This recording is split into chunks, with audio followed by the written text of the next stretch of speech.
Welcome students, সোমস ক্লাসরুমের একটা নতুন পর্বে তোমাদের স্বাগত।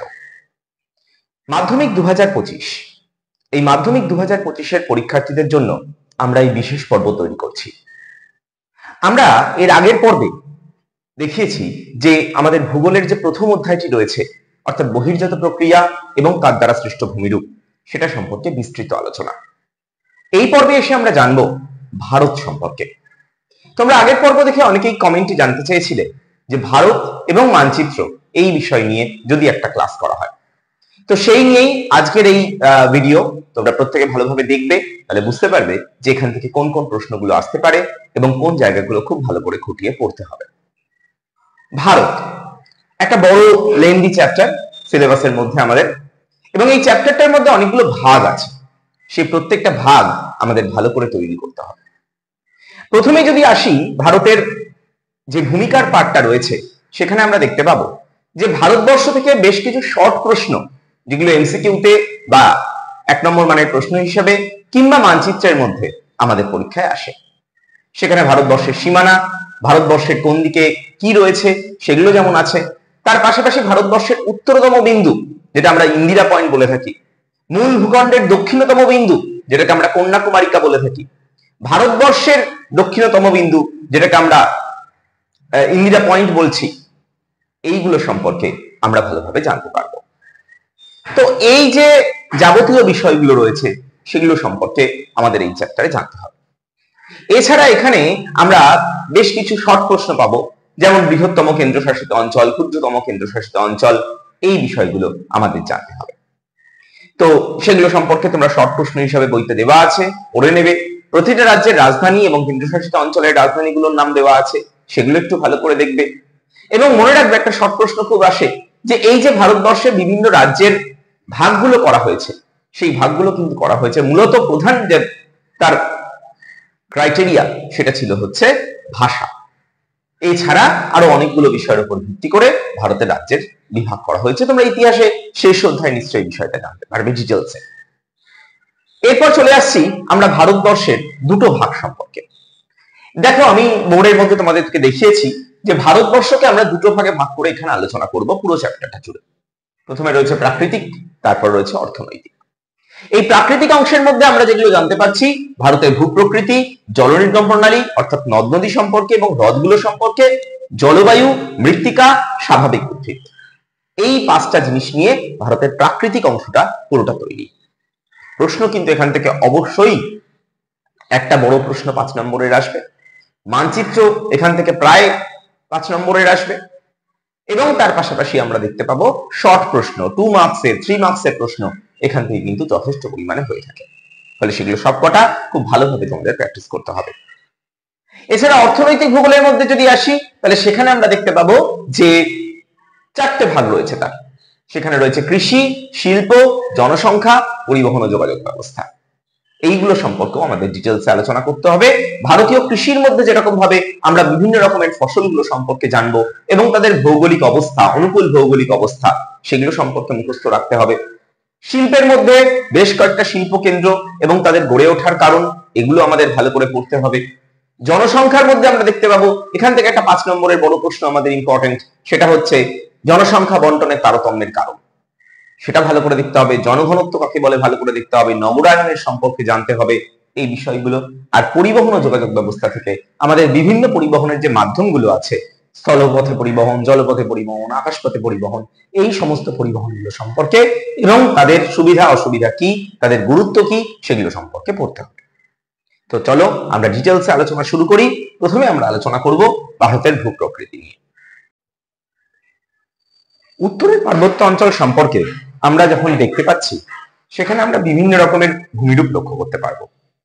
উত্তরের পার্বত্য অঞ্চল বলতে আমরা মূলত বোঝাচ্ছি যে ভারতবর্ষের মানচিত্রটা তো আমরা মোটামুটি দেখতে পাচ্ছি, আমি একটা আঁকার চেষ্টা করেছি। তো সেখানে উত্তরের পার্বত্য অঞ্চল বলতে আমরা হিমালয় পার্বত্য অঞ্চলকে মূলত বুঝিয়ে থাকছি। যদিও হিমালয় পর্বতের পাশাপাশি এখানে কারাকোরাম, লাদাখ, এই পর্বতশ্রেণীগুলো অবস্থান করছে। আমাদের মূলত এখান থেকে যেটা প্রশ্ন আসে, সেটা হচ্ছে হিমালয় পার্বত্য অঞ্চলের দৈর্ঘ্য ও প্রস্থ বরাবর শ্রেণীবিভাগ। এটা অত্যন্ত গুরুত্বপূর্ণ একটা প্রশ্ন। দৈর্ঘ্য বরাবর হিমালয় পার্বত্য অঞ্চলের শ্রেণীবিভাগ আলোচনা করো এবং প্রস্থ বরাবর হিমালয় পার্বত্য অঞ্চলের শ্রেণীবিভাগ আলোচনা করো। তবে আমাদের সব থেকে বেশি কমন যেটা আসে সেটা হচ্ছে প্রস্থ বরাবর হিমালয়ের শ্রেণীবিভাগ। তো আসো আলোচনা করি আমরা। প্রথমে দৈর্ঘ্য বরাবর হিমালয়ের শ্রেণীবিভাগে আমরা দেখতে পাচ্ছি যে এখানে তিনটে ভাগে হিমালয়কে আমরা ভাগ করতে পারছি। একটা হচ্ছে পশ্চিম হিমালয়, একটা মধ্য হিমালয়, একটা হচ্ছে পূর্ব হিমালয়। এই পশ্চিম হিমালয়ের যে জায়গাটা রয়েছে সেই অঞ্চলটাকে আমরা আবার তিনটে ভাগে ভাগ করতে পারি। একটা কাশ্মীর হিমালয়, একটা পাঞ্জাব ও হিমাচল হিমালয়, আর একটা কুমায়ুন হিমালয়। এবং এই প্রত্যেকটা ভাগের মধ্যে কোন কোন পর্বত শৃঙ্গ রয়েছে, কোন কোন গিরিখাত, হিমবাহ, গিরিপথ এই জিনিসগুলো রয়েছে এবং কোন কোন পর্বত সেখানে অবস্থান করছে সেগুলো কিন্তু ডিটেলসে মুখস্থ রাখতে হবে। মধ্য হিমালয় সম্পর্কে যখন আমরা পড়বো তখন সেটা আমাদের খুব একটা বিশেষ ডিটেলসে নেই, কারণ মধ্য হিমালয়টা পুরোপুরি হচ্ছে নেপাল হিমালয়ের মধ্যে পড়ছে, নেপালের মধ্যবর্তী অঞ্চল, যেটা আমাদের সিলেবাসে নেই, কারণ আমরা ভারতের ভূপ্রকৃতি সম্পর্কে পড়ছি। আর পূর্ব হিমালয়ের দিকে যদি চলে আসি তাহলে সেখানে আমরা দেখতে পাচ্ছি দার্জিলিং হিমালয় রয়েছে, ভুটান হিমালয় রয়েছে, আর অরুণাচল প্রদেশের পূর্ব হিমালয় রয়েছে। তাহলে এই যে তিনটে হিমালয় ভাগ আমরা এখানে দেখতে পাচ্ছি পূর্ব হিমালয়ের মধ্যে, তার মধ্যেও যেটা মাঝখানে রয়েছে ভুটান হিমালয়, সেটাও আমাদের সিলেবাসের অন্তর্ভুক্ত নয়। এখানে দার্জিলিং ও সিকিম হিমালয় সম্পর্কে ডিটেলসে পড়বে, আর তার পাশাপাশি অরুণাচল হিমালয় সম্পর্কে ডিটেলসে পড়বে। এবং প্রত্যেকটা জায়গারই কিন্তু বারবার করে বলছি, প্রত্যেকটা জায়গার কি কি শৃঙ্গ, কি কি হিমবাহ, কি কি গিরিপথ রয়েছে ডিটেলসে মুখস্থ করতে হবে। এছাড়া এখানে আরো কতগুলো ছোট প্রশ্ন আসে, যেমন কাশ্মীর উপত্যকা কাকে বলে সেটা যেমন ভালো করে তৈরি রাখবে, তার পাশাপাশি দুন উপত্যকা কাকে বলে সেটা ভালো করে তৈরি রাখবে। কাশ্মীর হিমালয় বলতে আমরা, কাশ্মীর উপত্যকা বলতে আমরা যেটা বোঝাচ্ছি সেটা হচ্ছে যে বীরপঞ্জালার উচ্চ হিমালয়ের মাঝখানের অংশটাকে, এবং সেখানে যে ভ্যালি আমরা লক্ষ্য করতে পাচ্ছি সেটা হচ্ছে কাশ্মীর উপত্যকা অঞ্চল। অত্যন্ত উর্বর এই উপত্যকা অঞ্চল, এখানে জাফরান চাষের জন্য বিখ্যাত, এখানকার মৃত্তিকাকে কারেওয়া বলে। এই ধরনের পয়েন্টস গুলো কিন্তু সবটা কাশ্মীর উপত্যকার মধ্যে উল্লেখ করতে হবে। এরপর আমরা চলে আসছি দুন উপত্যকা সম্পর্কে। সেটা জানতে গেলে আমি আগে তোমাদেরকে দৈর্ঘ্য বরাবর হিমালয় শ্রেণী বিভাগ, এই প্রস্থ বরাবর হিমালয় শ্রেণী বিভাগটা আলোচনা করে দিই। প্রস্থ বরাবর যদি হিমালয় শ্রেণী বিভাগ করা হয় তাহলে এটা অনেকটা ঠিক আমাদের ক্লাসের যে বেঞ্চ গুলো থাকে সেই বেঞ্চের মতন ব্যবস্থাটা। একটা ক্লাসের মধ্যে ঢুকলে তুমি যখন দেখছো সারিবদ্ধভাবে অনেকগুলো বেঞ্চ যেমন ভাবে সাজানো থাকে পরপর পরপর সমান্তরালে পরস্পরের, ঠিক সেরকম ভাবে হিমালয় পর্বতমালাও যখন সৃষ্টি হয়েছে তখনও কিন্তু পরস্পরের সমান্তরালে চারটে পরপর পর্বতমালা নিয়ে গঠিত হয়েছে হিমালয় পার্বত্য অঞ্চল। একদম উত্তর দিকে যদি আমরা দেখি তাহলে সেখানে রয়েছে টেথিস হিমালয়, যার বেশিরভাগটাই তিব্বতে রয়েছে, ভারতবর্ষে কিছুটা অংশ রয়েছে, যেটাকে আমরা বলছি টেথিস হিমালয়। তারপরে আমরা চলে আসছি হিমাদ্রি হিমালয় সম্পর্কে। হিমাদ্রি হিমালয়ের মধ্যে আমরা লক্ষ্য করতে পাচ্ছি এভারেস্ট, এই সর্বোচ্চ শৃঙ্গ যেটা পৃথিবীর বা হিমালয়ের সর্বোচ্চ শৃঙ্গ এভারেস্ট, সেটাই হিমাদ্রি হিমালয়ে অবস্থান করছে। তারপর রয়েছে হিমাচল হিমালয়, আর তারপরে রয়েছে শিবালিক। ফলে এই যে চারটে রেঞ্জ, সেই চারটে রেঞ্জ যেটা প্রস্থ বরাবর হিমালয়ের শ্রেণী বিভাগের মধ্যে আমরা লক্ষ্য করতে পারবো, সেই জায়গাটা ভালো করে পড়তে হবে। এবং এখানেই একটা বিষয় দুন উপত্যকা, সেটা হচ্ছে এই শিবালিক হিমালয়ের যখন উত্থান হয়েছে, এবং মনে রাখতে হবে এই যে চারটে আমি হিমালয়ের কথা বললাম প্রস্থ বরাবর, এই চারটে হিমালয়ের উৎপত্তি কিন্তু একসাথে হয়নি। প্রথম টেথিস হিমালয় এবং হিমাদ্রি হিমালয় এই দুটোর উত্থান একই সাথে হয়েছে। তারও বেশ কয়েক লক্ষ বছর পর তৈরি হলো হিমাচল হিমালয়, তারও বেশ কয়েক লক্ষ বছর পর তৈরি হলো শিবালিক হিমালয়, যেটা আমাদের কাছে সব থেকে নবীন আমরা বলতে পারি।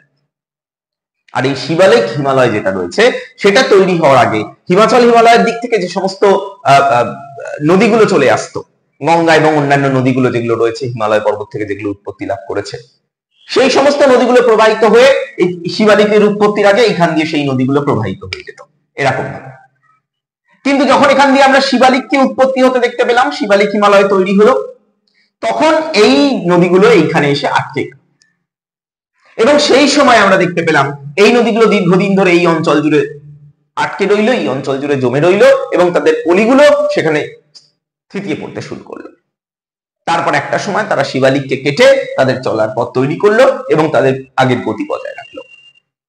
কিন্তু যে সমস্ত পলিগুলো তারা ওখানে সঞ্চয় করছিল, সেই পলিগুলোকে কিন্তু তারা সম্পূর্ণটা নিয়ে আসতে পারলো না। বেশ কিছুটা পলি কিন্তু সেখানে সঞ্চিত হয়ে রয়ে গেল এবং জায়গাটা আস্তে আস্তে উপত্যকা অঞ্চলে তৈরি হলো। স্থানীয় ভাষায় এগুলোকেই দুন বলা হচ্ছে। তো এখান থেকে আমাদের সেই দুন উপত্যকা বলতে কাকে বোঝানো হয় সেটা এখান থেকে পড়তে হবে, তার উৎপত্তির কারণটা ডিটেলসে মুখস্থ রাখতে হবে। এরপর যদি ভারতের এই অঞ্চলটা আমরা আলোচনা করলাম, এই হিমালয় পার্বত্য অঞ্চলগুলো ঠিকভাবে পড়তে হবে। আরেকটা জিনিস এখানে আমাদের আলোচনার আছে, সেটা হচ্ছে পূর্বাচল। পূর্বাচল বলতে আমরা যেটাকে বুঝি সেটা হচ্ছে এই যে উত্তর পূর্বের এই অংশটা অবস্থান করছে, সেই উত্তর পূর্বের জায়গা জুড়ে আমরা যেমন বেশ কিছু পার্বত্য অঞ্চল দেখতে পাচ্ছি, পাহাড় দেখতে পাচ্ছি, মালভূমি দেখতে পাচ্ছি, এইগুলো সম্পর্কে আমাদের এখানে পড়তে হবে। যেখানে আমরা নকরেক দেখতে পাচ্ছি শৃঙ্গ হিসাবে, আমরা মেঘালয় মালভূমি দেখতে পাচ্ছি, সেইখানে এই জায়গাগুলো আমাদের এখানে মুখস্থ রাখতে হবে। পূর্বাচল বলে একটা টিকাও আমাদের পরীক্ষায় আসে। এছাড়া আমরা এখান থেকে তাল, তাল কাকে বলে, যেমন নৈনিতাল, সাততাল, ভীমতাল, কুমতাল। এই তাল হচ্ছে স্থানীয় ভাষায় হিমবাহ সৃষ্ট হ্রদ, যেগুলোকে আমরা তাল বলে থাকি। কুমায়ুন হিমালয় মূলত আমরা এগুলো দেখতে পাই। এই হিমবাহ সৃষ্ট যে হ্রদগুলো আমরা লক্ষ্য করতে পারি, সেগুলোকেই আমরা বলে থাকছি হচ্ছে স্থানীয় ভাষায় তাল, যার মধ্যে নৈনিতাল অন্যতম গুরুত্বপূর্ণ তোমরা জানো। তার পাশাপাশি রয়েছে সাততাল, ভীমতাল, কুমতাল, এরকম বেশ কিছু তালের কথা আমরা উল্লেখ করব এখানে। তাহলে এই গেল হচ্ছে আমাদের উত্তরের পার্বত্য অঞ্চল সম্পর্কে বলা। এরপর আমরা পরের টপিকে চলে আসব। উত্তরের পার্বত্য অঞ্চলের পর আমরা জানবো যেটা, সেটা হচ্ছে উত্তরের সমভূমি অঞ্চল। উত্তরের সমভূমি অঞ্চল বলতে আমরা যেটা বোঝাচ্ছি সেটা হচ্ছে এটাকে আমরা 4 ভাগে ভাগ করছি। কি কি 4টে ভাগ? গাঙ্গেয় সমভূমি অঞ্চল, যেটা এখান থেকে শুরু হচ্ছে একদম পুরো এই অঞ্চল জুড়ে বিস্তার লাভ করেছে। ব্রহ্মপুত্র সমভূমি অঞ্চল, আমরা জানি ব্রহ্মপুত্র এই তিব্বতের মধ্যে দিয়ে এখান দিয়ে এসে অরুণাচলে প্রবেশ করলো, তারপর সেই অরুণাচল থেকে আস্তে আস্তে আস্তে আস্তে এসে আসাম হয়ে বাংলাদেশে প্রবেশ করলো। ফলে এই যে জায়গাটা, এই জায়গাটাকে আমরা বলছি ব্রহ্মপুত্র সমভূমি অঞ্চল। আর রয়েছে সিন্ধু সমভূমি অঞ্চল, এই যে সিন্ধু এখান থেকে তৈরি হচ্ছে, এরকম ভাবে কাশ্মীরকে ক্রস করছে, ক্রস করে পাকিস্তানে প্রবেশ করছে, মূল সিন্ধু চলে যাচ্ছে পাকিস্তানের মধ্যে দিয়ে। আর এই জায়গা থেকে আমরা দেখতে পাচ্ছি যে 5টা যে উপনদী, প্রধান উপনদী, সেই 5টা প্রধান উপনদী সিন্ধুর সঙ্গে এরকম ভাবে এসে মিশছে।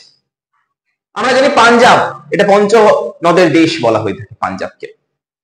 যে সিন্ধুর প্রধান 5টা উপনদী রয়েছে, শতদ্রু, ইরাবতী, বিপাশা, চন্দ্রভাগা, বিতস্তা, এই যে 5টা উপনদী রয়েছে, সেই 5টা উপনদী ভারতবর্ষ থেকে উৎপত্তি লাভ করে সিন্ধুর সঙ্গে মিলিত হয়েছে।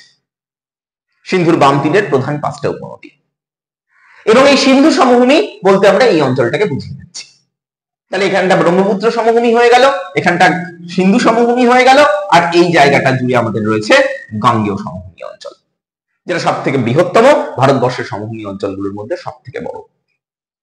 আর আমরা এখানে যেটা পড়ব সেটা হচ্ছে রাজস্থান সমভূমি অঞ্চল। এই যে রাজস্থানের মরু অঞ্চল যেটাকে আমরা বলে থাকি, সেটাই হচ্ছে রাজস্থান সমভূমি অঞ্চল। এইভাবে আমাদের বিভিন্ন সমভূমি অঞ্চলগুলো সম্পর্কে পড়তে হবে।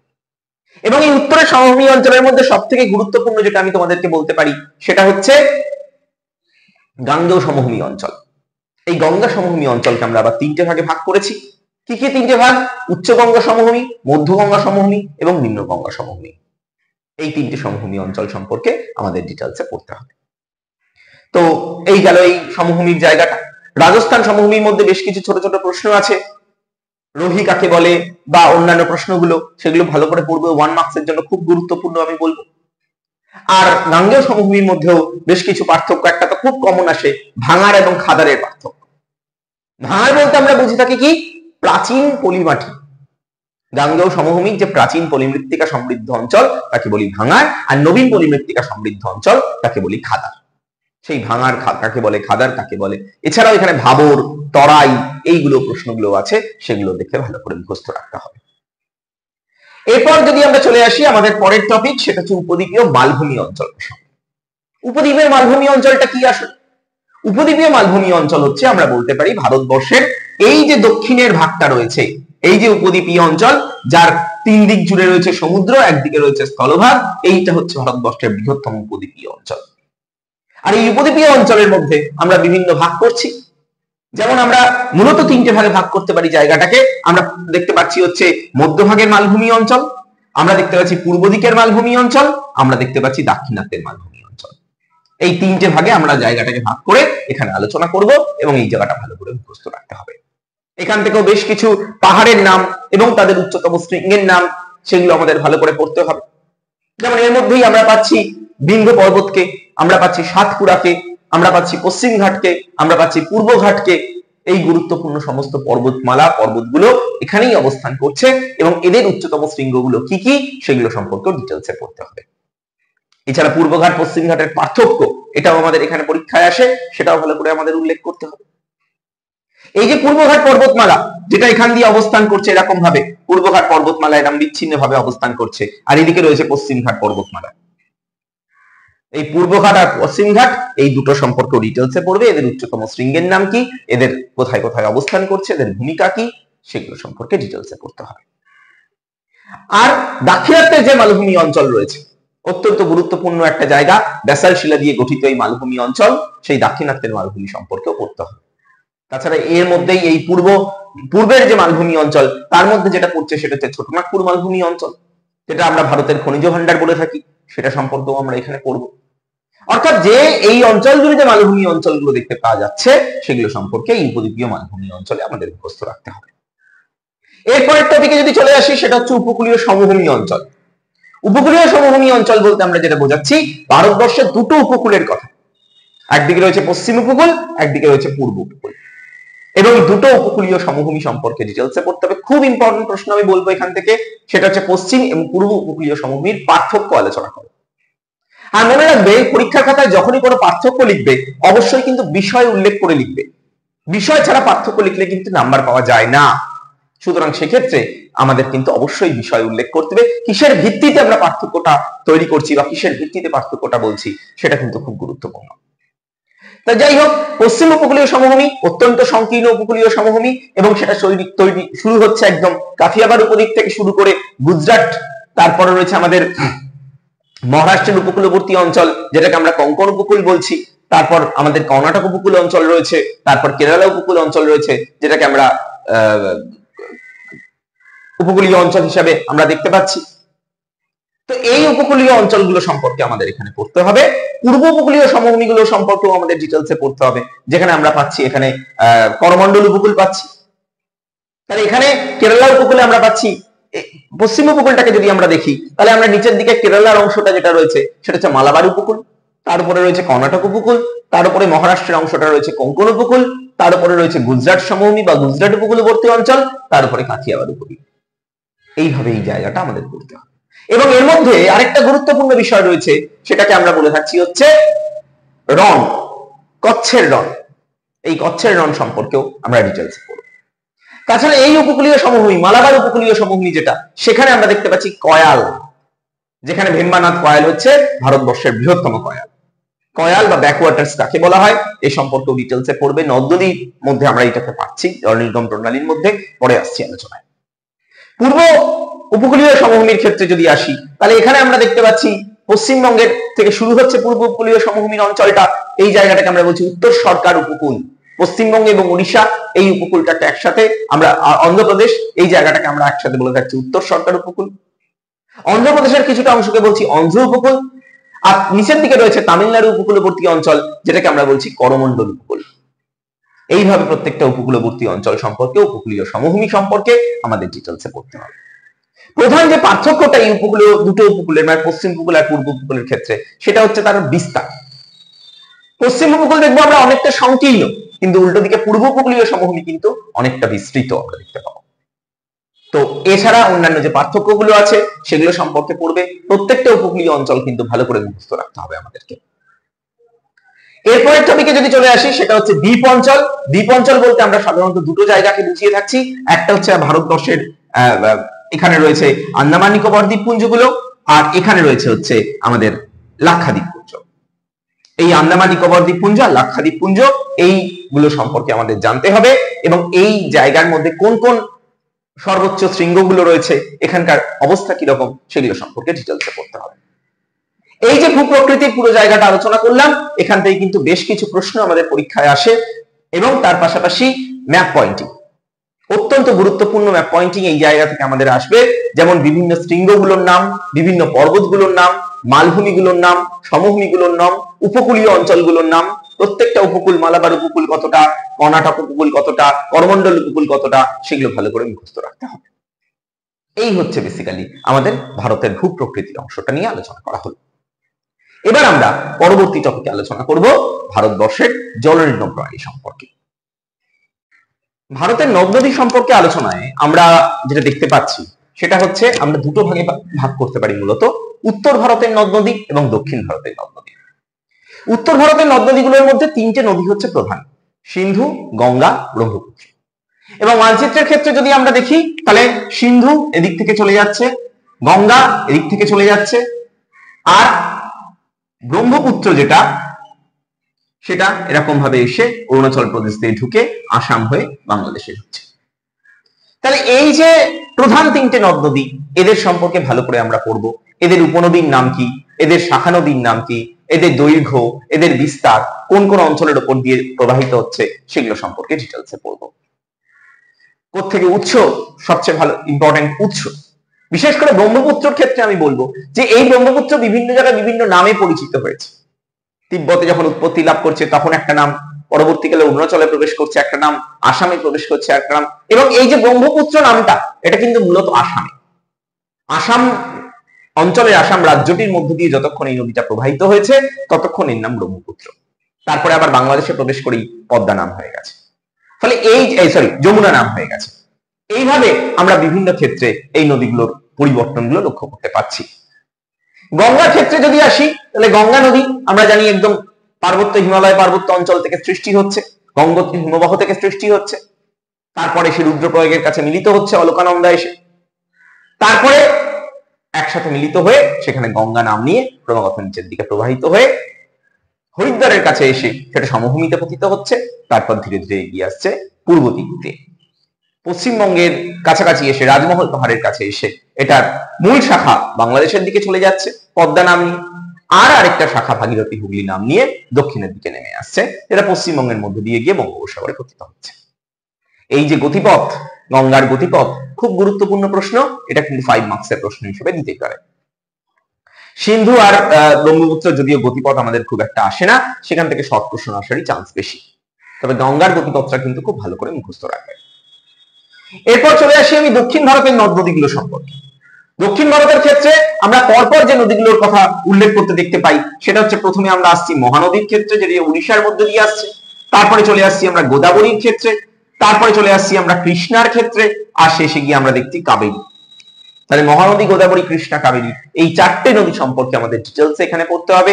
তাদের উৎস কোন কোন রাজ্যের মধ্যে দিয়ে যাচ্ছে, তাদের দৈর্ঘ্য কত, তাদের কি কি উপনদী শাখা নদী রয়েছে, তাদের পারি গুরুত্বপূর্ণ কোন কোন শহর গড়ে উঠছে, এগুলো সম্পর্কে ডিটেলস আমাদের পড়তে হবে।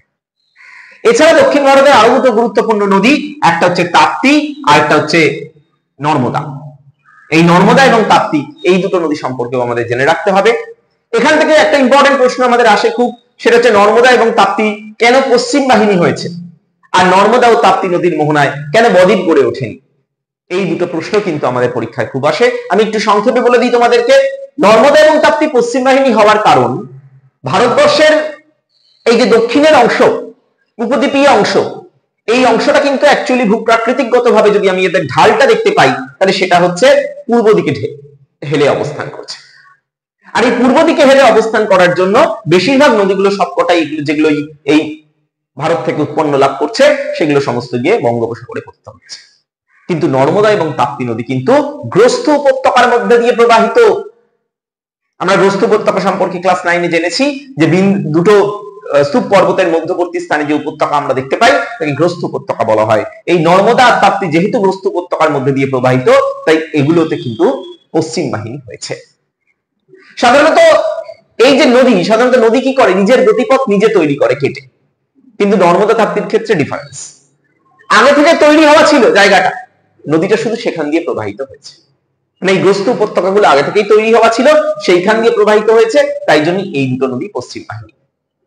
আর কেন এখানে বদ্বীপ গড়ে ওঠেনি এদের মোহনায়, তারও একই কারণ আমরা বলতে পারি। সেটা হচ্ছে যেহেতু নদীগুলো বেশি পরিমাণে পলি সঞ্চয় করে নিয়ে আসেনি, পলির পরিমাণ কম থাকার জন্য, নদীর দৈর্ঘ্য কম হওয়ার জন্য, এবং যে মোহনার কাছে যখন নদীটা এসে সমুদ্রে গিয়ে পড়ছে, সেই সময় কিন্তু তার ঢালটা অনেক বেশি থাকার জন্য, তার ফোর্স, জলের গতি অনেক বেশি আছে, তো সেই কারণেই সেখানে কিন্তু বদ্বীপ সৃষ্টি হতে পারেনি। এই দুটো প্রশ্ন এখান থেকে খুব গুরুত্ব সহকারে পড়বে। এছাড়া আমরা এই নদ নদীগুলো ছাড়া এই ভারতের নদ নদীর যে অংশটা রয়েছে, সেখানে আমরা বেশ কিছু হ্রদ দেখতে পাই। যেমন কি কি আমরা যেমন এখানে ডাল হ্রদ, উলার হ্রদ জম্মু কাশ্মীরের ক্ষেত্রে দেখতে পাচ্ছি। আমরা এখানে সম্বর হ্রদ দেখতে পাচ্ছি রাজস্থানের কাছে। আমরা অষ্টমুদি এখানে কয়ালগুলো দেখতে পাচ্ছি, অষ্টমুদি কয়াল, ভীম্বানাথ কয়াল, এই কয়ালগুলো আমরা কেরালা উপকূলে এসে দেখতে পাচ্ছি। আমরা এখানে লোকটাক হ্রদ দেখতে পাচ্ছি, পূর্ব উপকূলে যদি চলে আসি তাহলে এখানে লোকটাক হ্রদ লক্ষ্য করতে পাচ্ছি, এইরকম জায়গায় লোকটাক হ্রদ অবস্থান করছে। আমরা তাছাড়া দেখতে পাচ্ছি এখানে অন্যান্য হ্রদগুলোর ক্ষেত্রে এখানে চিল্কা লেক, যেটা আমরা বলতে পারছি চিল্কা, চিল্কা হচ্ছে লেগুন, এশিয়ার বৃহত্তম লেগুন, উড়িষ্যা উপকূলে অবস্থান করছে চিল্কা, সেটার কথা এখানে লক্ষ্য করতে পাচ্ছি। এইরকম বিভিন্ন হ্রদগুলোর ক্ষেত্র কিন্তু আমরা এখানে দেখতে পাচ্ছি, এগুলো আমাদেরকে জানতে হবে এবং পড়তে হবে। তাহলে প্রত্যেকটা ক্ষেত্রই কিন্তু এখানে গুরুত্বপূর্ণ, এগুলো খুব ভালো করে মুখস্থ রাখতে হবে।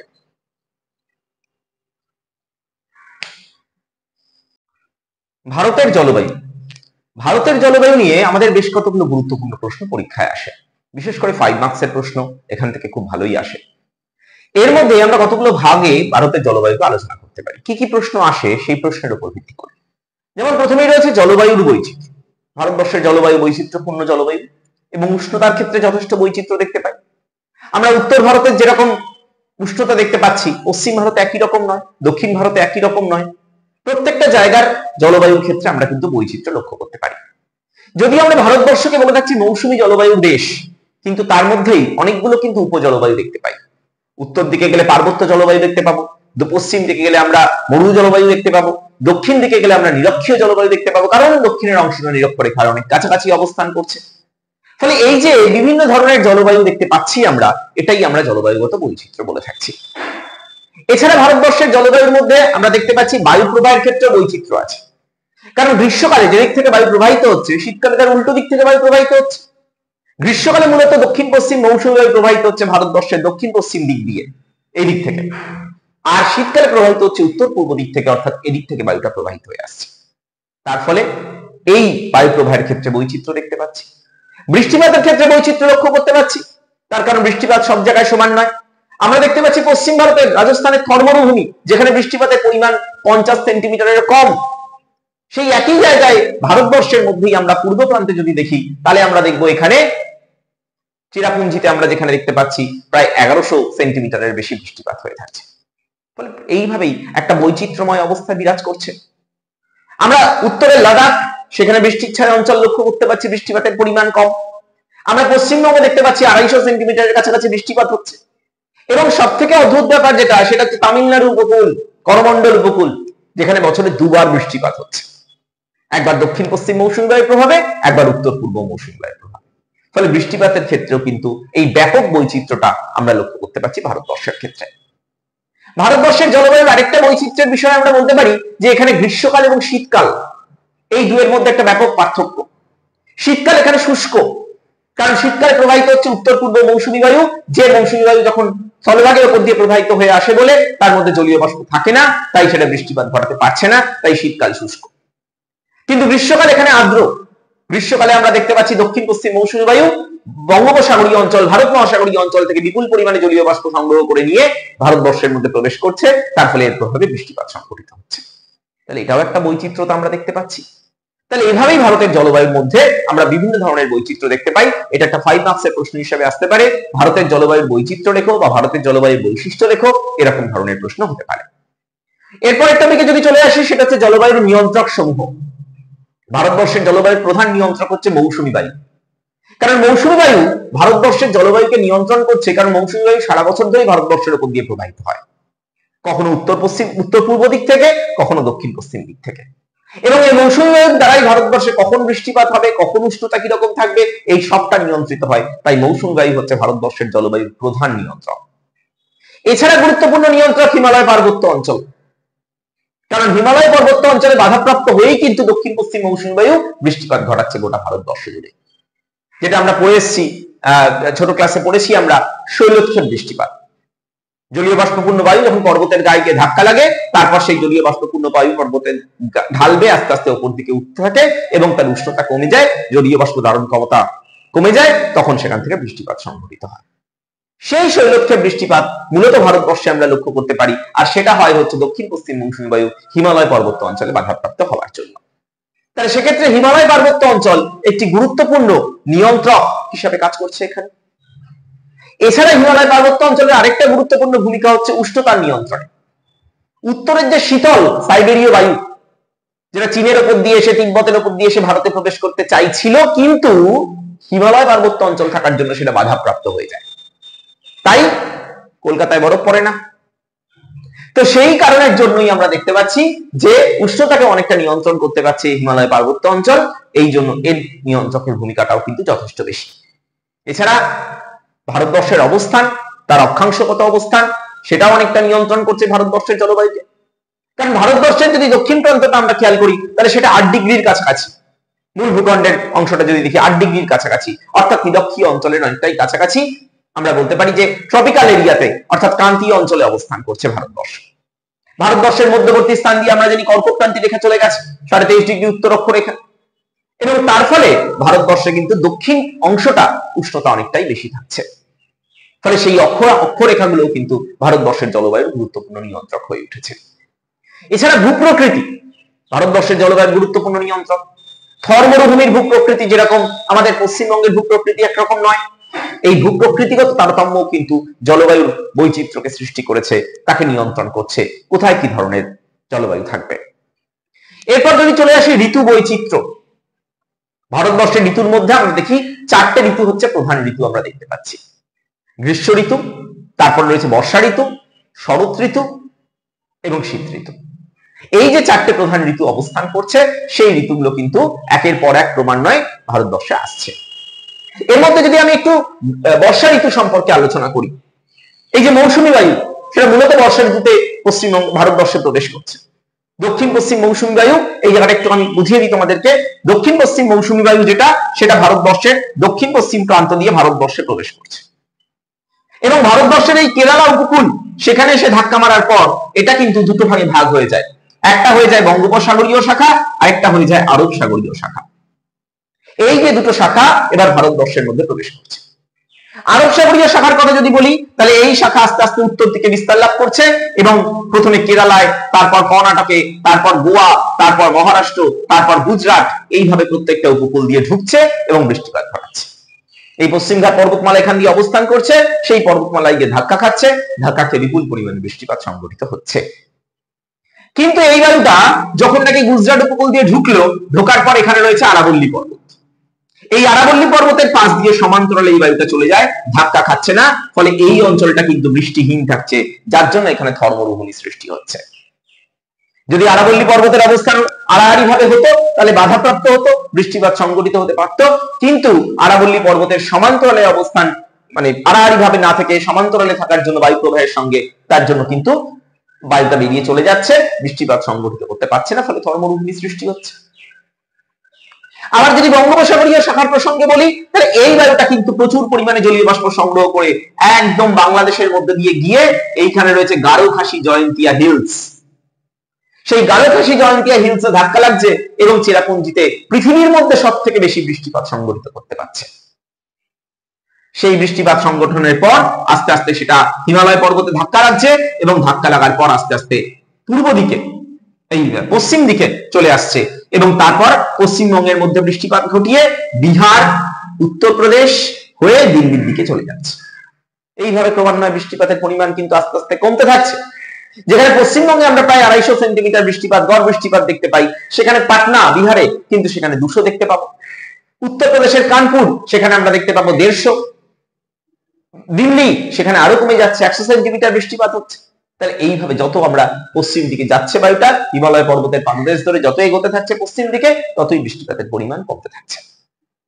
এই গেল বর্ষাকালে, অর্থাৎ মৌসুমী বায়ু যে ঢুকছে, দক্ষিণ পশ্চিম মৌসুমী বায়ু, তার প্রভাবটা সম্পর্কে তোমাদেরকে বুঝলাম। এবার আসছি উত্তর পূর্ব মৌসুমী বায়ুর সম্পর্কে। উত্তর পূর্ব মৌসুমী বায়ু শীতকালে প্রবেশ করছে ভারতবর্ষের উত্তর পূর্ব দিক থেকে, অর্থাৎ স্থলভাগের মধ্যে দিয়ে প্রবেশ করছে, এই দিক দিয়ে প্রবেশ করছে। প্রবেশ করার পর ভারতবর্ষের পুরো বিরাজ করছে, কোনো বৃষ্টিপাত সংঘটিত হচ্ছে না, কারণ স্থলভাগের উপর দিয়ে প্রবাহিত হয়েছে বলে কোনো বৃষ্টিপাত হচ্ছে না। কিন্তু এই বায়ু যখন পশ্চিমবঙ্গের উপকূল ক্রস করছে, তারপরে সে কিন্তু বেশ কিছুটা জলীয় বাষ্প সংগ্রহ করছে এই অঞ্চল থেকে, মানে এই বঙ্গোপসাগরীয় অঞ্চল থেকে, এবং তারপর তা যখন করমণ্ডল উপকূলে প্রবেশ করছে, তখন কিন্তু তামিলনাড়ু উপকূল বা করমণ্ডল উপকূল সেখানে আবার বৃষ্টিপাত ঘটাচ্ছে। ফলে এই কারণে আমরা দেখতে পাচ্ছি করমণ্ডল উপকূল বা তামিলনাড়ু উপকূল সেটা কিন্তু দক্ষিণ পশ্চিম মৌসুমী বায়ুর প্রভাবে একবার বৃষ্টিপাত হয়, আবার উত্তর পূর্ব মৌসুমী বায়ুর প্রভাবে আরেকবার বৃষ্টিপাত হয়। এই জন্যই করমণ্ডল উপকূলে বছরে দুবার বৃষ্টিপাতের কথা আমরা বলেছিলাম। এটাও কিন্তু খুব গুরুত্বপূর্ণ একটা প্রশ্ন আসে যে তামিলনাড়ু বা করমণ্ডল উপকূলে বছরে দুবার বৃষ্টিপাত হয় কেন। আশা করি বুঝতে পেরেছো, তোমাদেরকে বুঝিয়ে দিয়েছি বিষয়টা, সেটা এখান থেকে তৈরি করবে। এরপর যদি চলে আসি আমাদের মৌসুমী বায়ুর প্রভাবগুলো সম্পর্কে আলোচনা। আচ্ছা, তার আগে আমি কয়েকটা বায়ু সম্পর্কে একটু বলে নিই তোমাদেরকে। যেমন কালবৈশাখী, গ্রীষ্মকাল, ভারতবর্ষের উপরে কর্কটক্রান্তি রেখা যেটা চলে গেছে, সেই কর্কটক্রান্তি রেখার উপর সূর্য লম্বভাবে কিরণ দিচ্ছে, ফলে এই অঞ্চল জুড়ে তৈরি হচ্ছে একটা গভীর নিম্নচাপ। সেই গভীর নিম্নচাপের জন্য কিন্তু আমরা দেখতে পাচ্ছি সমুদ্রের দিক থেকে তীব্র বেগে মানে উত্তর পশ্চিম দিক থেকে একটা বায়ু প্রবাহিত হয়ে এদিকে আসছে। কালবৈশাখী সেটাকে আমরা বলে থাকছি। গ্রীষ্মকালে এই বায়ুর উৎপত্তি লাভ করছে এবং কালবৈশাখী প্রবাহিত হওয়ার ফলে উষ্ণতা কমে যায়, বৃষ্টিপাত হয় বেশ কিছুটা, তো সেই কারণে এই সময় আমরা কালবৈশাখী বলি। এবং আসামে এই কালবৈশাখীর নাম হচ্ছে বরদৈছিলা, এর আরেকটা নাম হচ্ছে নর্থওয়েস্টার, এরকম ভাবেও এটাকে ডাকা হয়ে থাকে। যেহেতু উত্তর পশ্চিম দিক থেকে আসছে, নর্থ ওয়েস্টার দিক থেকে আসছে, তাই নর্থওয়েস্টার নামকরণ হয়েছে। এছাড়া এই কালবৈশাখী যে সময়টায় হয় ঠিক সেই সময়টায় আমরা কেরালায় দেখতে পাচ্ছি, কেরালা কর্ণাটকে আমরা লক্ষ্য করতে পাচ্ছি কর্ণাটকে চেরি ব্লসম। আমরা তামিলনাড়ু উপকূলে দেখতে পাচ্ছি আম্রবৃষ্টি। এই জিনিসগুলো কিন্তু 1 নম্বরের প্রশ্ন হিসাবে আসে। চেরি ব্লসম কাকে বলে, আম্রবৃষ্টি কাকে বলে, সেগুলো ভালো করে পড়বে। এছাড়া আমরা দেখতে পাচ্ছি আশ্বিনের ঝড়, এটাও খুব গুরুত্বপূর্ণ। এটা হচ্ছে যখন মৌসুমী বায়ু প্রত্যাবর্তন করছে, ফিরে যাচ্ছে। পশ্চিমবঙ্গের উপকূলে বিশেষ করে আমরা এটা দেখতে পাই, এই মৌসুমী বায়ু এদিক থেকে ফিরে যাচ্ছে আর এদিক থেকে সমুদ্রের বায়ু ঢুকছে, ফলে উপকূলবর্তী অঞ্চল জুড়ে আশ্বিনের ঝড় সৃষ্টি হচ্ছে। আশ্বিন মাস পড়লো বলে দুর্গাপুজো আসছে, পড়ে গেছে মনে হয় অলরেডি, আমি ঠিক এক্স্যাক্টলি জানি না। যাই হোক, তো আশ্বিন মাসে যে ঝড়, যে বৃষ্টিপাত আমরা লক্ষ্য করতে পাচ্ছি সেটাকেই আমরা বলে থাকছি আশ্বিনের ঝড়। এই বিষয়টা এখান থেকে পড়বে। আর রয়েছে আমাদের পশ্চিমী ঝঞ্ঝা, এটাও খুব গুরুত্বপূর্ণ একটা ঝড় বা বলতে পারি বায়ু প্রবাহ। পশ্চিমী ঝঞ্ঝা ব্যাপারটা হচ্ছে আমরা লক্ষ্য করতে পারছি শীতকালে, পশ্চিমী ঝঞ্ঝা দেখতে পাওয়া যাবে শীতকালে। সেই সময় এই যে উত্তর পশ্চিম দিক থেকে, ভারতবর্ষের উত্তর পশ্চিম দিক থেকে একটা বায়ু প্রবাহিত হয়ে আসে, যেটা ভারতের মধ্যে প্রবেশ করছে। এবং এটা আসছে কোত্থেকে? মেডিটেরিয়ান অর্থাৎ ভূমধ্যসাগরীয় অঞ্চল। ভূমধ্যসাগরীয় অঞ্চল থেকে এই বায়ু প্রবাহিত হয়ে এসে ভারতবর্ষের উত্তর দিকে প্রবেশ করছে এবং হিমালয় পার্বত্য অঞ্চল, জম্মু কাশ্মীরে প্রবেশ করছে, সেখানে তুষারপাত সংঘটিত হচ্ছে। তারপর সেটা পাঞ্জাবে এসে বৃষ্টিপাত সংঘটিত করছে। শীতকালে মাঝে মাঝে একটু আধটু বৃষ্টিপাত হতে দেখতে পাওয়া যায়, সেটাই পশ্চিমী ঝঞ্ঝার কারণেই হয়ে থাকে। আর যদি পশ্চিমী ঝঞ্ঝা খুব বেশি সক্রিয় হয় তাহলে পাঞ্জাব ছাড়িয়ে সেটা দিল্লি, উত্তরপ্রদেশ হয়ে বিহার হয়ে পশ্চিমবঙ্গ পর্যন্ত প্রভাবিত করতে পারে। কোনো কোনো সময় শীতকালে বৃষ্টিপাত সংঘটিত হওয়ার পেছনে এই পশ্চিমী ঝঞ্ঝার একটা গুরুত্বপূর্ণ ভূমিকা থাকে। এরপর চলে আসি আমরা মৌসুমী বায়ুর প্রভাব। ভারতবর্ষের জলবায়ু, ভারতবর্ষের কৃষি, ভারতবর্ষের অর্থনীতি, সমাজ, এই সবকিছুর উপরেই কিন্তু মৌসুমী বায়ু গুরুত্বপূর্ণ প্রভাব বিস্তার করে। বৃষ্টিপাতে বিশেষ করে মৌসুমী বায়ুর প্রভাবে যে বৃষ্টিপাত সংঘটিত হয়, কারণ আমরা জানি ভারতবর্ষ একটা কৃষি প্রধান দেশ এবং ভারতবর্ষের কৃষির একটা বড় অংশ, কৃষকদের একটা বড় অংশই নির্ভর করে মৌসুমী বায়ুর প্রভাবে কখন বৃষ্টিপাত হবে। কারণ ভারতবর্ষের জলসেচ ব্যবস্থা মাত্র 33%, বাকি 67%তে কোনো জলসেচ ব্যবস্থা নেই। তার ফলে কিন্তু মৌসুমী বায়ুর উপর নির্ভরতা, বৃষ্টিপাতের জন্য মৌসুমী বায়ুর উপর নির্ভরতা অনেক বেশি ভারতীয়দের, এবং সেই কারণেই ভারতবর্ষের কৃষি মৌসুমী বায়ুর উপর নির্ভরশীল আমরা বলতে পারি। ভারতবর্ষের সমাজ, কৃষি ব্যবস্থা, জীবনযাপন সবটাই মৌসুমী বায়ু অনেকটা গুরুত্বপূর্ণভাবে প্রভাব বিস্তার করছে। জলবায়ুর ক্ষেত্রে উষ্ণতা, বৃষ্টিপাতকে নিয়ন্ত্রণ করছে মৌসুমী বায়ু। খরা এবং বন্যা এই দুটোই মৌসুমী বায়ুর প্রভাবেই হচ্ছে। যে বছর অতিরিক্ত পরিমাণে জলীয় বাষ্প থাকছে মৌসুমী বায়ুর মধ্যে, সে বছর বন্যার সৃষ্টি করছে, আর যে বছর জলীয় বাষ্পের পরিমাণ কম থাকছে সে বছর খরার সৃষ্টি করছে। এইভাবেই আমরা অবস্থাটা দেখতে পাচ্ছি। তাহলে এই হচ্ছে ভারতবর্ষের জলবায়ু।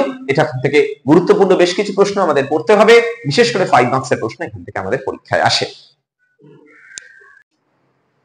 তো এরপরে আমরা জানবো ভারতবর্ষের মৃত্তিকা এবং স্বাভাবিক উদ্ভিদ সম্পর্কে।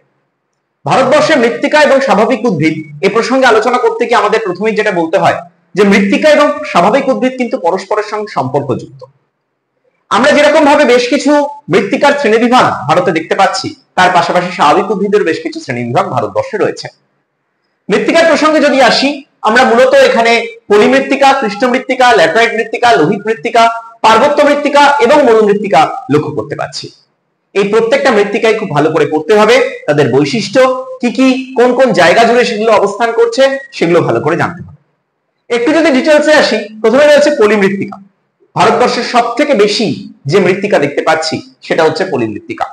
কারণ এই গাঙ্গেয় সমভূমি অঞ্চল, ব্রহ্মপুত্র সমভূমি অঞ্চল, উপকূলীয় সমভূমি অঞ্চল, সিন্ধু সমভূমি অঞ্চল, এই পুরো সমভূমি অঞ্চলগুলো জুড়েই কিন্তু এই মৃত্তিকা, এই পলিমৃত্তিকা আমরা লক্ষ্য করতে পারছি। তাই এটা সবচেয়ে বেশি পরিমাণে রয়েছে। পলিমৃত্তিকার বৈশিষ্ট্য কি, তার মধ্যে যে ছোট ছোট প্রশ্নগুলো আছে, খাদার, ভাঙর, এইগুলো সম্পর্কেও আমাদের পড়ে রাখতে হবে। 1 মার্কসে এগুলো আসতে পারে, আমি আগেও এগুলো আলোচনা করেছি তোমাদের সাথে। এরপর যে মৃত্তিকার কথা বলবো সেটা হচ্ছে কৃষ্ণ মৃত্তিকা। এটাও আমাদের পরীক্ষায় খুব বেশি আসে। একটা কথা বলে রাখি, সেটা হচ্ছে এই যে মৃত্তিকাগুলো, শ্রেণীবিভাগগুলো রয়েছে, তার মধ্যে 3টে মৃত্তিকা আমাদের পরীক্ষায় সবচেয়ে বেশি আসে: পলিমৃত্তিকা, কৃষ্ণ মৃত্তিকা, ল্যাটেরাইট মৃত্তিকা। এই 3টে খুব ভালো করে মুখস্থ রাখবে। এদের বৈশিষ্ট্য কোথায় কোথায় দেখতে পাওয়া যাচ্ছে সেগুলো ডিটেলসে পড়তে হবে। কৃষ্ণ মৃত্তিকা, কৃষ্ণ মৃত্তিকা সম্পর্কে আমরা যদি জানি তাহলে বলতে হয় কৃষ্ণ মৃত্তিকা তৈরি আমরা মূলত দেখতে পাচ্ছি দাক্ষিণাত্যের মালভূমি অঞ্চল। এই দাক্ষিণাত্যের মালভূমি অঞ্চলে আমরা মূলত কৃষ্ণ মৃত্তিকা দেখতে পাচ্ছি, এবং এটা তৈরি হচ্ছে ব্যাসাল্ট শিলা থেকে। দাক্ষিণাত্যের মালভূমি বা যেটাকে আমরা ডেকান ট্র্যাপ বলেছি, সেই ডেকান ট্র্যাপ অঞ্চলটাই আমরা দেখতে পাচ্ছি যে এটা তৈরি হয়েছে ব্যাসাল্ট শিলা থেকে। আর সেই শিলা পরবর্তীকালে রেগোলিথ তৈরি হচ্ছে সেই শিলা থেকে, এবং সেখান থেকেই কৃষ্ণ মৃত্তিকা, যেটা কার্পাস চাষের জন্য অত্যন্ত উপযোগী। তাই এই ধরনের মাটিকে আমরা কৃষ্ণ কার্পাস মৃত্তিকাও বলে থাকি। কেন কৃষ্ণ কার্পাস মৃত্তিকা উর্বর বা কেন এটার মাটির রং কালো, এইটা আমাদের বইতে রয়েছে, সেটা ভালোভাবে মুখস্থ রাখতে হবে এর বৈশিষ্ট্যগুলোর ক্ষেত্রে, উপাদানগুলোর ক্ষেত্রে। এরপর চলে আসি ল্যাটেরাইট মাটি। ল্যাটেরাইট মাটিও আমরা বেশ কিছু জায়গায়, আমরা বিশেষ করে পূর্ব উপকূলের উড়িষ্যাতে আমরা ল্যাটেরাইট মাটি অনেকটাই দেখতে পাচ্ছি। এছাড়াও আরো বিভিন্ন জায়গায় পার্বত্য অঞ্চলগুলোতে আমরা ল্যাটেরাইট মাটি লক্ষ্য করতে পারি। ল্যাটেরাইট মাটি মূলত অনুর্বর মৃত্তিকা, কারণ এই মৃত্তিকার মধ্যে আমরা অনেক কঙ্কর বা দানা বা কাকড় যুক্ত বিভিন্ন উপাদানগুলো বা পদার্থগুলো দেখতে পাচ্ছি। তাই জন্য এই মৃত্তিকা খুব একটা উর্বরতা নেই, এই মৃত্তিকার ফসলও খুব একটা ভালো হয় না। তো কোথায় কোথায় দেখতে পাওয়া যায় এবং কি কি বিষয়বস্তু আছে, উপাদানগুলো কি, বৈশিষ্ট্যগুলো কি, একই রকম ভাবে পড়বে। আর একই কথা পার্বত্য মৃত্তিকা আর মরু মৃত্তিকা সম্পর্ক তাই বলবো। পার্বত্য অঞ্চলের মৃত্তিকা মূলত পর্জল মৃত্তিকা নামে পরিচিত। মরু অঞ্চলের যে মৃত্তিকা, সেই মৃত্তিকা বেলে মাটি বা মরু মৃত্তিকা, যেখানে খুব একটা বেশি উর্বরতা নেই, যার জন্য ফসল খুব ভালো হচ্ছে না, বালির পরিমাণ অনেক বেশি থাকে এই প্রকার মৃত্তিকাতে, সেইগুলো আমাদেরকে ভালো করে পড়তে হবে। তো এই ধরনের যে মাটিগুলো রয়েছে সেগুলো আমাদের ডিটেলসে এখানে মুখস্থ রাখতে হবে, এবং প্রত্যেকটা মাটির যে বৈশিষ্ট্য সেগুলো ভালো করে পড়বে, কোথায় দেখতে পাওয়া যাচ্ছে সেগুলো ভালো করে পড়বে। এগুলো হচ্ছে এখানকার প্রধান বিষয়। পরের টপিকে যদি আসি, সেখানে আমরা দেখতে পাচ্ছি মৃত্তিকা ক্ষয়।